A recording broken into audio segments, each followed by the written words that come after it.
قرآن ہے میرا رہنما قرآن، شفا ہے نور ہے قرآن، جلا دل کی میرا قرآن، رضا رب کی میرا قرآن، قرآن قرآن۔ الحمدللہ رب العالمین والصلاة والسلام علی سید المرسلین، اما بعد فاعوذ باللہ من الشیطان الرجیم، بسم اللہ الرحمن الرحیم۔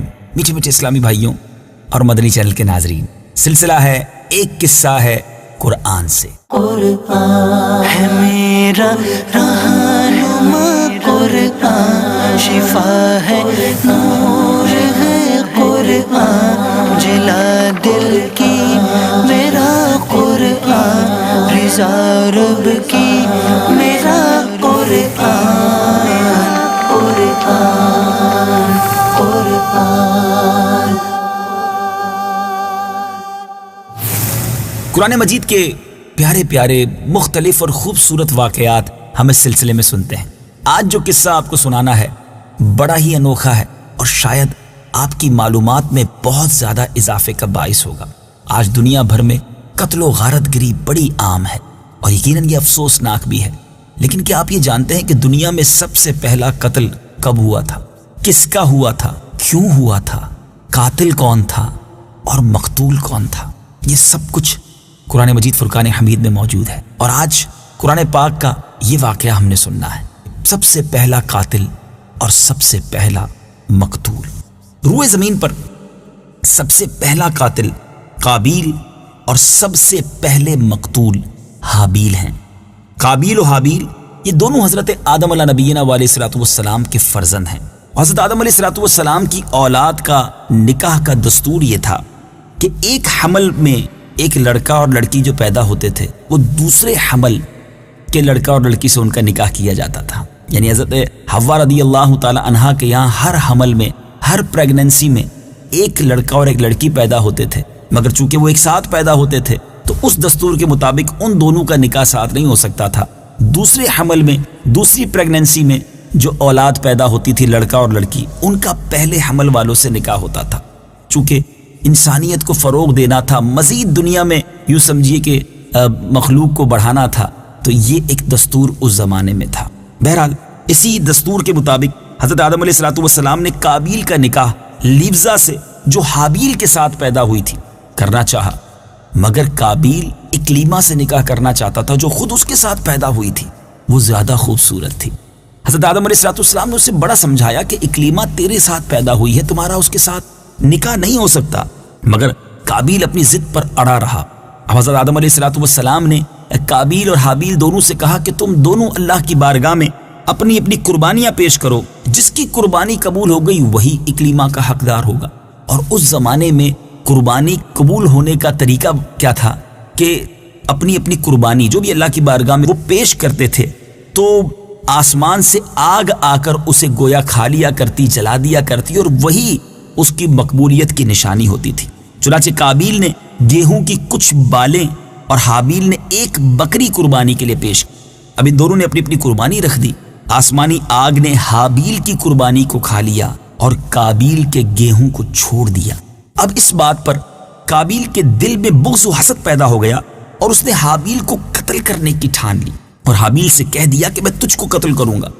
حابیل نے اپنے بھائی سے کہا بھی کہ قربانی قبول کرنا یہ اللہ تعالیٰ کا کام ہے اور وہ متقی بندوں ہی کی قربانی قبول کرتا ہے، اگر تو متقی ہوتا تو تیری قربانی بھی ضرور قبول ہوتی۔ ساتھ ہی حابیل نے یہ بھی کہہ دیا کہ اگر تو میرے قتل کے لیے ہاتھ بڑھائے گا تو میں تجھ پر اپنا ہاتھ نہیں اٹھاؤں گا، کیونکہ میں اللہ سے ڈرتا ہوں۔ میں یہ چاہتا ہوں کہ میرا اور تیرا گناہ دونوں تیرے ہی پلے پڑیں اور تو دوزخی ہو جائے، کیونکہ بے انصافوں کی یہی سزا ہے۔ آخر قابیل نے اپنے بھائی حابیل کو قتل کر دیا۔ بوقت قتل حابیل کی عمر 20 برس کی تھی اور قتل کا یہ حادثہ مکہ مکرمہ میں جبل سور کے پاس یا جبل ہرا کی گھاٹی میں ہوا، اور بعض کا قول یہ ہے کہ بصرہ میں جس جگہ مسجد اعظم بنی ہوئی ہے منگل کے دن یہ سانحہ ہوا۔ روایت یہ ہے کہ جب حابیل قتل ہو گئے تو 7 دنوں تک زمین میں زلزلہ رہا، اور وحوش و طیور اور درندوں میں یعنی پرندوں، جانوروں اور درندوں میں ایک اضطراب اور بے چینی پھیل گئی، اور قابیل جو بہت ہی گورا اور خوبصورت تھا، بھائی کا خون بہاتے ہی اس کا چہرہ کالا اور نہایت بدصورت ہو گیا، اور حضرت آدم علیہ السلام کو اس بات کا بے حد رنج ہوا، بے حد غم ہوا، یہاں تک کہ حابیل کے رنج و غم میں 100 برس تک آپ کے چہرے پر مسکراہٹ اور ہنسی نہ آئی۔ حضرت آدم علیہ السلام نے شدید غضبناک ہو کر قابیل کو پھٹکار کر اپنے دربار سے نکال دیا، اور وہ بدنصیب اقلیمہ کو ساتھ لے کر یمن کی سرزمین عدن چلا گیا۔ وہاں ابلیس اس کے پاس آ کر کہنے لگا کہ حابیل کی قربانی کو آگ نے اس لیے کھا لیا کہ وہ آگ کی پرستش کرتا تھا، وہ آگ کی پوجا کرتا تھا، لہٰذا تم بھی آگ کی پرستش کرنا شروع کر دو، تم بھی آگ کو پوجنا شروع کر دو۔ اب قابیل نے گویا آگ کی عبادت کے لیے ایک عبادت گاہ بنائی اور اس نے اس کی پوجا شروع کر دی۔ میٹھے اسلامی بھائیوں، یہ دنیا میں پہلا شخص تھا جس نے آگ کی پوجا کرنا شروع کی۔ یہ روئے زمین پر پہلا شخص تھا جس نے اللہ تعالیٰ کی نافرمانی اور سب سے پہلے زمین پر خون ناحق کیا، اور یہ پہلا وہ مجرم ہے جو جہنم میں سب سے پہلے ڈالا جائے گا۔ حدیث پاک میں آتا ہے کہ روئے زمین پر قیامت تک جو بھی خون ناحق ہوگا، قابیل اس میں حصہ دار ہوگا، کیونکہ اسی نے سب سے پہلے قتل کا دستور نکالا۔ اور قابیل کا انجام یہ ہوا کہ اس کے ایک لڑکے نے جو کہ ایک اندھا تھا، اس نے پتھر مار کر قتل کر دیا، اور یہ بدبخت نبی زادہ ہونے کے باوجود آگ کی پرستش کرتے ہوئے کفر و شرک کی حالت میں اپنے ہی لڑکے کے ہاتھوں مارا گیا۔ حابیل کے قتل ہو جانے کے 5 برس بعد حضرت شیس علیہ السلام پیدا ہوئے، جبکہ حضرت آدم علیہ السلام کی عمر 130 برس ہو چکی تھی۔ آپ نے اپنے اس ہونہار فرزند کا نام شیس رکھا۔ یہ سریانی زبان کا لفظ ہے اور عربی میں اس کے معنی ہیں ہبۃ اللہ، یعنی اللہ کا عطیہ ہے۔ حضرت آدم علیہ السلام نے 50 صحیفے جو آپ پر نازل ہوئے تھے، ان سب کی حضرت شیس علیہ السلام کو تعلیم دی اور ان کو اپنا خلیفہ اور جانشین مقرر کیا، اور ان کی نسل میں خیر و برکت ہونے کی دعائیں مانگی۔ ہمارے پیارے آقا مدینے والے مصطفیٰ صلی اللہ تعالی علیہ وآلہ وسلم حضرت شیس علیہ السلام ہی کی اولاد میں سے ہیں۔ میٹھے میٹھے اسلامی بھائیوں، یہ واقعہ جس میں دنیا کے سب سے پہلے قتل، سب سے پہلے قاتل، سب سے پہلے مقتول، سب سے پہلے مجرم کا تذکرہ قرآن مجید میں کہاں اور کیسے واقع ہے، آئیے سنتے ہیں۔ بسم اللہ الرحمن الرحیم وَاتْلُ عَلَيْهِمْ نَبَأَ ابْنَيْ آدَمَ بِالْحَقِّ إِذْ قَرَّبَا قُرْبَانًا فَتُقُبِّلَ مِنْ أَحَدِهِمَا وَلَمْ يُتَقَبَّلْ مِنَ الْآخَرِ قَالَ لَأَقْتُلَنَّكَ قَالَ إِنَّمَا يَتَقَبَّلُ اللَّهُ مِنَ الْمُتَّقِينَ۔ ترجمہ: اور اے حبیب انہیں آدم کے 2 بیٹوں کی سچی خبر پڑھ کر سناؤ۔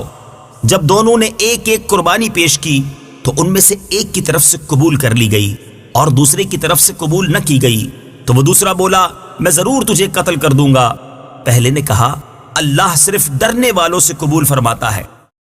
لَئِن بَسَطتَ إِلَيَّ يَدَكَ لِتَقْتُلَنِي مَا أَنَا بِبَاسِطٍ يَدِيَ إِلَيْكَ لِأَقْتُلَكَ إِنِّي أَخَافُ اللَّهَ رَبَّ الْعَالَمِينَ۔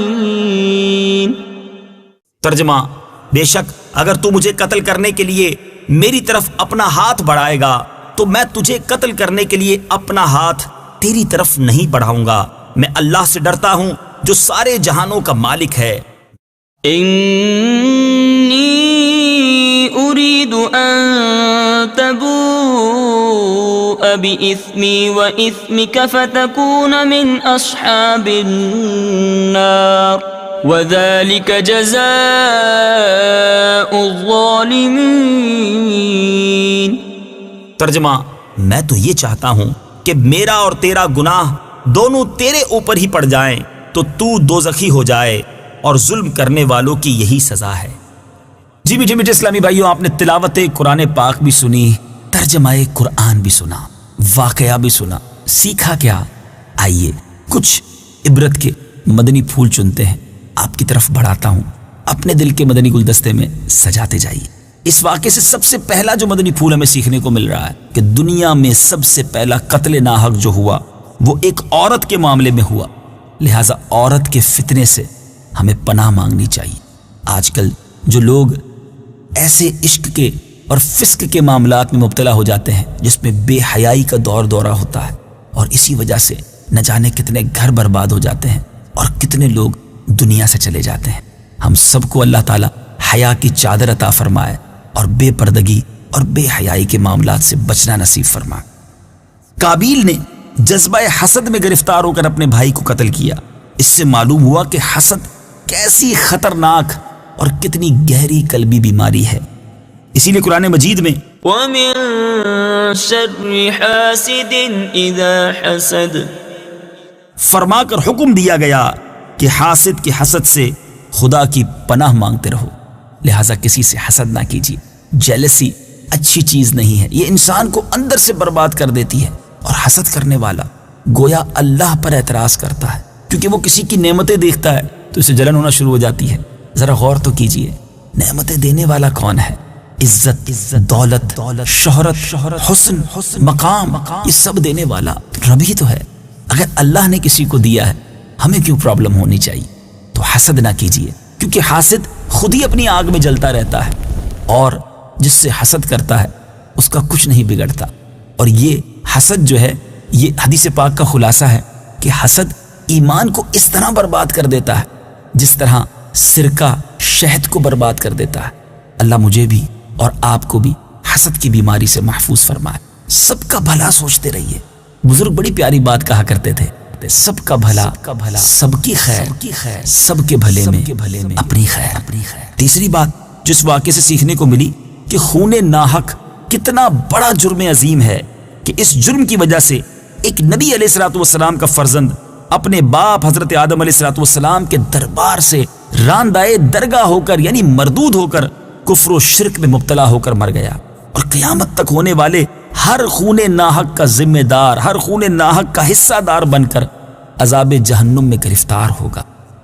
ایک اور بات یہ سیکھنے کو ملی کہ جو شخص برا طریقہ ایجاد کرتا ہے، قیامت تک اس برے طریقے کے ایجاد کرنے کی وجہ سے جو اس پر عمل کرتا رہے، اس ایجاد کرنے والے کو، اس انیشیٹو لینے والے کو، اس برے کام کی ابتدا کرنے والے کو یہ عذاب اور یہ گناہ دیا جاتا رہے گا، وہ برابر کا شریک اور حصہ دار بنے گا۔ ہم اپنے رب سے دعا کرتے ہیں، یا اللہ ہمیں نیک، صالح، ماں باپ کا ہاتھ پکڑ کر جنت میں لے جانے والی اولاد عطا فرما۔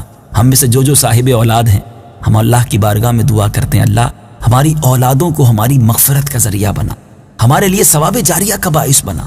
اور ہم میں سے جو بے اولاد ہیں، ہم اللہ سے دعا کرتے ہیں، اے رب کریم تمام بے اولاد مسلمانوں نیک، صالح اور ثواب جاریہ بننے والی اولاد عطا فرما، آمین بجاہ النبی الامین صلی اللہ تعالی علیہ وسلم۔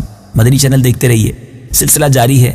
اگلے سلسلے میں ایک اور قرآنی واقعہ ہوگا، ایک اور قصہ ہوگا، اور انشاءاللہ اس کے ذریعے اور قرآن پاک کے فیضان کو حاصل کریں گے۔ صلو علی الحبیب صلی اللہ تعالی علی محمد صلی اللہ علیہ وسلم۔ قرآن ہے میرا رہنما، قرآن شفا ہے، نور ہے قرآن، جلا دل کی میرا قرآن، رضا رب کی